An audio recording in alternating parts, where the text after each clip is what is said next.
नमस्कार। जानते हैं कभी कभी कोई गीत सिर्फ संगीत नहीं होता, वो अपने आप में एक पूरी कहानी होता है। आज हम एक ऐसी ही प्रार्थना की परतों को खोलने जा रहे हैं। ये एक ऐसी कहानी है जो अकेलेपन के एहसास से शुरू होती है और उम्मीद की मंजिल तक पहुंचती है। चलिए इस सफर पर साथ चलते हैं।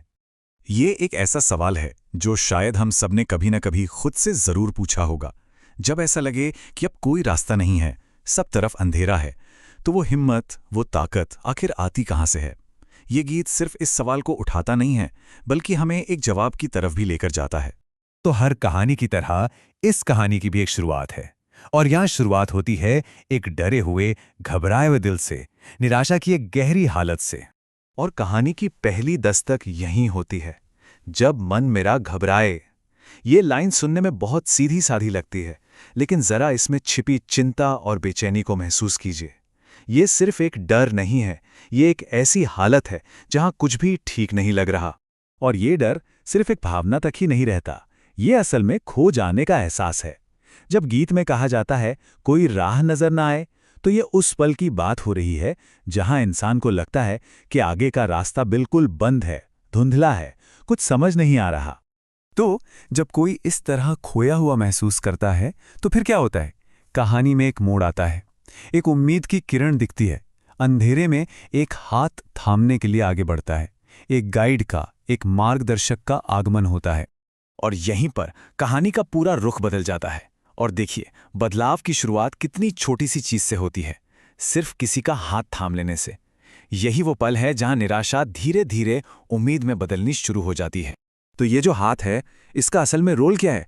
ये एक सहारे की तरह है, एक एंकर की तरह। सोचिए, जब डर और शक का तूफान आता है, तो ये हाथ एक लंगर की तरह हमें संभाले रखता है, हमें भटकने नहीं देता और सही दिशा दिखाता है। तो ये जो हाथ है, ये सिर्फ रास्ता ही नहीं दिखाता, ये एक परमानेंट प्रोटेक्टर, एक स्थायी रक्षक भी है। पर ये सुरक्षा, ये प्रोटेक्शन है किस तरह की? चलिए गीत से ही समझते हैं कि ये काम कैसे करती है। और यहाँ उस रक्षक को, उस प्रोटेक्टर को एक नाम मिलता है, बाबा। ये शब्द अक्सर किसी गुरु या ईश्वर के लिए बहुत गहरे सम्मान और प्यार से इस्तेमाल होता है। तो गीत में यही बाबा सुकून और सहारे का केंद्र बन जाते हैं, जो हर पल रखवाली करते हैं। और इस सहारे की सबसे खास बात क्या है? ये कोई कुछ देर की मदद नहीं है। गीत बताता है कि ये पल पल का साथ है। और इससे भी बड़ी बात, ये साथ तब भी था जब कोई और नहीं था, जब इंसान बिल्कुल अकेला था। ये वो ताकत है जो अकेलेपन में भी साथ खड़ी रहती है। देखिए, ये गीत सुरक्षा को सिर्फ एक ख्याली बात नहीं रहने देता, उसे बहुत ही ठोस, महसूस किए जा सकने वाले कामों में दिखाता है। जैसे सिर पर प्यार से हाथ फेरना, गले लगा लेना और ये एहसास दिलाना कि कोई है जो हमेशा साथ है। इन लाइनों से वो सहारा एक बहुत ही पर्सनल, एक बहुत ही असली अनुभव बन जाता है। तो डर से सहारे तक का सफर तो हमने देख लिया, लेकिन कहानी यहीं पर खत्म नहीं होती। इसका आखिरी हिस्सा उस गहरे बदलाव के बारे में है जो इस सहारे से आता है। ये सिर्फ मुश्किल से निकलने की कहानी नहीं, बल्कि एक बिल्कुल नया जीवन पाने की कहानी है। वीरानी से आनंद तक का सफर। ये बदलाव कितना जबरदस्त है, वो यहाँ बिल्कुल साफ दिखता है। कहाँ एक तरफ टूटने और सूख जाने जैसी हालत, और कहाँ दूसरी तरफ आनंद के फूल का खिलना और जिंदगी का ही एक सुंदर बगीचा, एक मधुबन बन जाना। ये अंधेरे से उजाले की ओर एक बहुत बड़ी छलांग है। तो सवाल ये है कि इतने बड़े बदलाव को, इतने बड़े ट्रांसफॉर्मेशन को शब्दों में कैसे पिरोया गया है? यहीं पर गीत लिखने वाले की खूबी दिखती है। वो प्रकृति की चीजों का सहारा लेते हैं। खिलते हुए फूल, सुंदर बगीचे, ठंडी छांव, ये सिर्फ शब्द नहीं है, ये नएपन और शांति की तस्वीरें हैं जो अपने आप में बहुत कुछ कह जाती हैं। और ये रूपक हमें एक नए जीवन की झलक देते हैं। शीतल छाया मिलने का मतलब है कि अब जिंदगी की भागदौड़ में सुकून है।